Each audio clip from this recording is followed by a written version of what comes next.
Um, I think coming out of COVID and just where we are today, I would say three things. And the first two are, probably evergreen in the nonprofit space is, funding is always a challenge. And I think both because a lot of funders are more savvy than they used to be, and probably thus more demanding as well. And so I think they have many of them, ask deeper questions, or they have changed their framework, or they've narrowed their giving priorities. And that's really difficult for nonprofit leaders to navigate and to figure out how you can position your organization so you still get some of that funding without also changing yourself and falling victim to the chasing the money and changing who you are so that you fit the funding. I think the second part of it is volunteers for any nonprofit, in which almost all have some element of volunteerism and being volunteer dependent.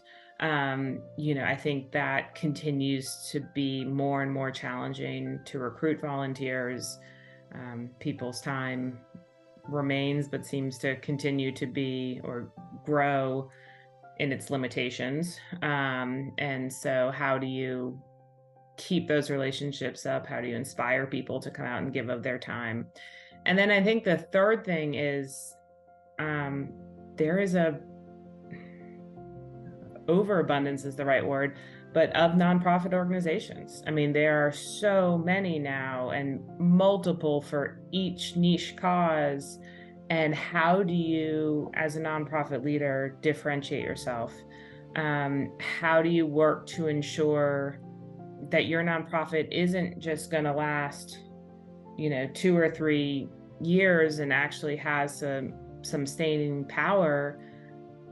And I think one thing, nonprofit leaders often need to look at probably more than they do is there something to be said and greater kind of impact to be had by joining forces between nonprofits? And I don't think that's something that has typically been done.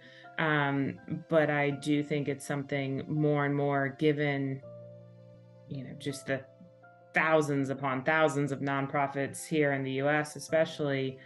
How do you differentiate? How do you remain important and impactful? And so I think that's really the third thing. And those, obviously, that third one influences and affects numbers 1 and 2, because with so many, funding becomes harder, volunteerism becomes harder. So I think those are kind of the three things that jump to my mind.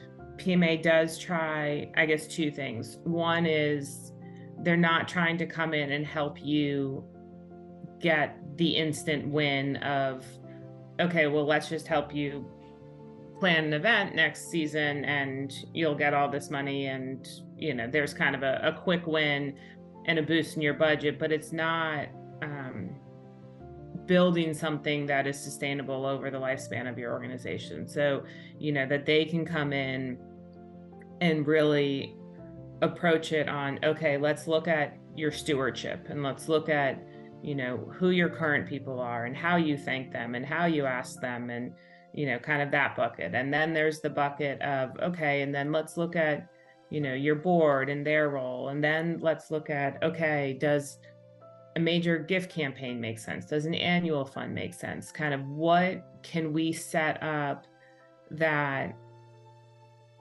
has roots and legs to kind of keep you going? It's not here's an idea for this year, good luck thinking of one next year. So I have been impressed that they really seem to have the scope of it and focus more on developing a framework for a lot of the clients, rather than kind of a headline for them.